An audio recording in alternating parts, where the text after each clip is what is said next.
everyone, it's Becca at So Darn Twisted.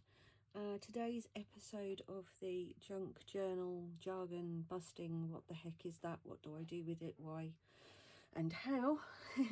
Today is ephemera, which is a term that you will hear used constantly, and I often see it asked, what does ephemera mean, please? Well, the literal translation for ephemera is something of no lasting value or importance. I believe it was around for a very long time before it became anything to do with journaling, going back to Greek times, I believe. But it means a transient document or thing, something, as I say, with no real lasting value.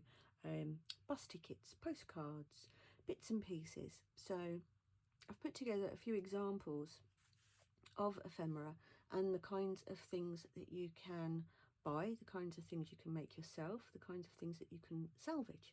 So I'll show you all of those quickly. All right, first of all, we'll talk about salvaging ephemera. Now, a lot of people will use magazines, old books, anything like that, old catalogues. I've got this seed catalogue that I sent off for because I actually do like to grow things, but also it has the added bonus of having all of these lovely chunks of text with the definition of what that particular plant is, etc. And then you've got all of the nice photographs that you can cut out and salvage to make ephemera. So if you're making a travel journal, you can go to a travel agent and get some what's the word that they use, brochures. Get some brochures and you can salvage one of those for, travel pictures and text and things like that. Another way of salvaging ephemera is when you buy things, packaging. So for example, this came on a pack of stickers that I bought, and as you can see, it's got this kind of really beautiful marbled look to it, nice vintage marbled thing. So I thought, well, that's the kind I'm going to keep.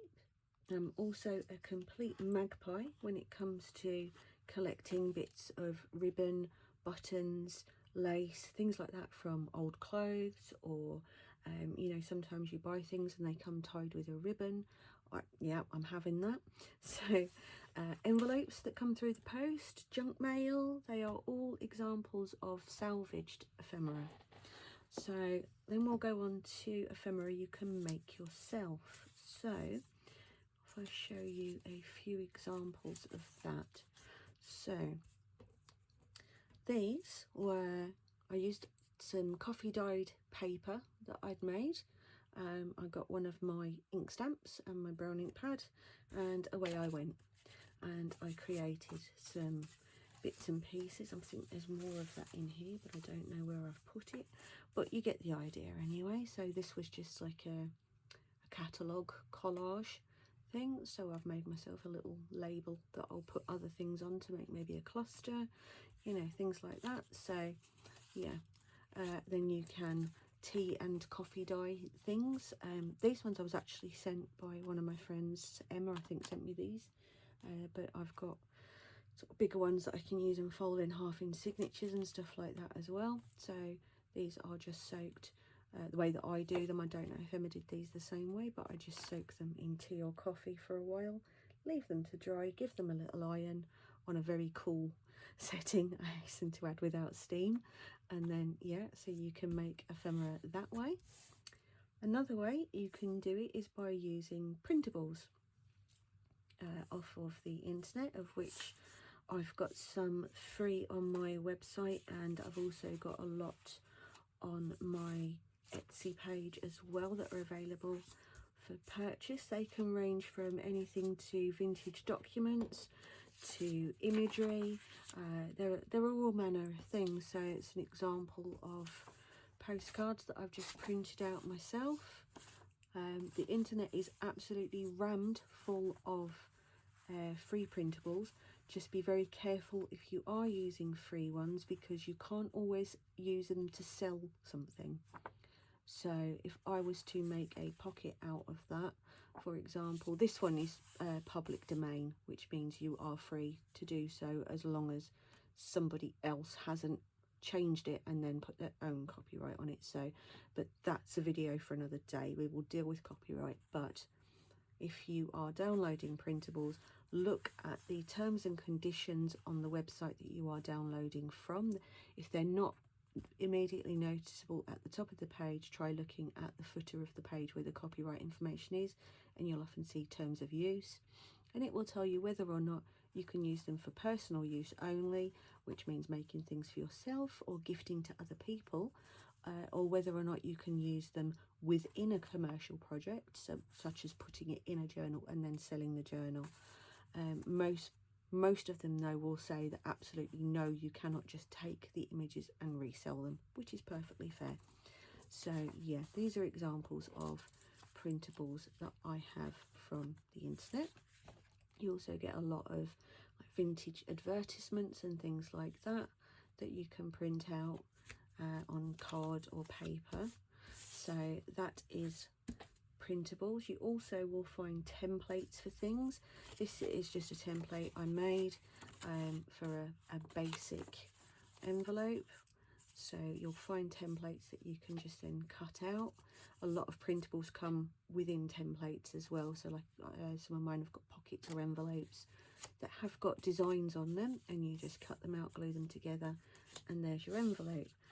It's another printable that I printed on vellum, which if you've seen the paper episode, I've explained briefly what vellum is. It can also be things like sheet music. That's a really great example. Postage, things that you pull off of envelopes and the like. That's a printable envelope that I had. Book illustrations are another really good example of ephemera. Catalogue pages, stickers that you can buy online as well, and I mentioned in my washi tape video about washi stickers, and as you can see, they're not very shiny, and because when they go onto your paper they become quite translucent, and so you don't see so much of the white edge, whereas a white bordered sticker, you're always going to have that hard white edge to it. So a lot of the time I do prefer, for the kinds of journals that I personally make, obviously, I prefer the washi stickers that don't have a specific border. There's a couple more examples of ephemera that I made using book pages and dyed papers. The other type of sticker that a lot of people use, so that again you don't have that white edge, are these vinyl stickers that you just peel the back off and away you go. Ephemera can be quotes, words that you either write yourself, tear off and stick to things, or this is from a printable. This is one that I've stamped out from some vinyl that I decorated, that again I'll use that behind something. Die cuts, another good example of ephemera. As I mentioned earlier on, train bus tickets, that kind of thing, more postage related things, note cards, travel images, things like that. And you will also find things like this, craft kind of flowers and things like that. And also you've got tags, bookmarks, you know, that kind of thing. This one is, let me just show you, one that you can use as a bookmark by just slotting into the top of your journal. So that's a nice example. And you know, any kind of tags and things like that. So basically you can use pretty much anything you want. You don't have to buy it, you can just salvage it from things like catalogues, books, you know, old books and packaging, or say make your own or buy. There is no shame in buying things if you don't have access to printers or you don't have access to much in the way of salvaging things. But if you look on things like your local Facebook marketplace, you'll often find people giving away magazines and books and things, so you know that can be useful.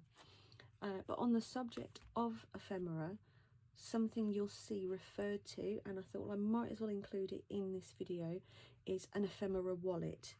And effectively an ephemera wallet is pretty much what it sounds like. It's a wallet that you fill with ephemera. Either to I use it if I'm doing a specific project and I don't want my huge boxes and folders and everything of ephemera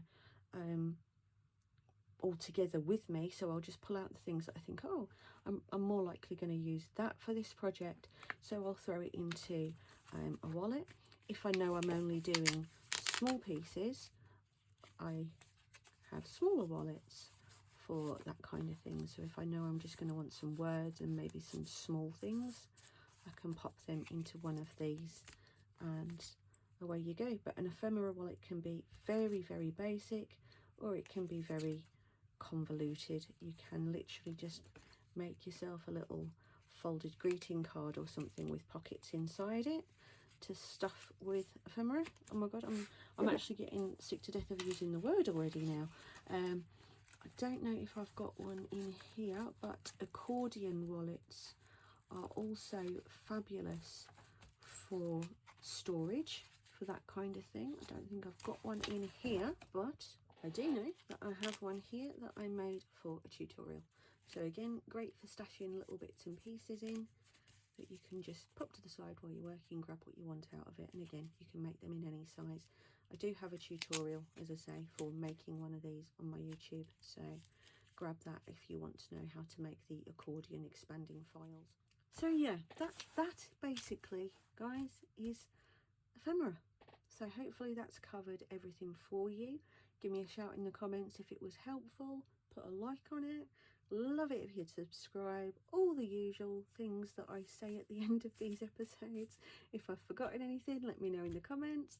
If there's anything you'd like to see in the series that I haven't covered yet, again, leave me a comment. If it's something I'm already planning to do, I'll let you know. If not, I'll say thank you very much, that's a great idea, I'll do that one. So if you haven't seen the rest of the series, go back, watch them. I think they're okay, actually. And obviously they are aimed at beginners, so, you know, if you're not a beginner, you don't need to be here anyway. I'm teaching you how to suck eggs here. I don't know if that's a really British term. Anyway, teaching you things you already know if you're not a complete beginner. So have a good one, guys. Happy crafting, and I'll see you soon.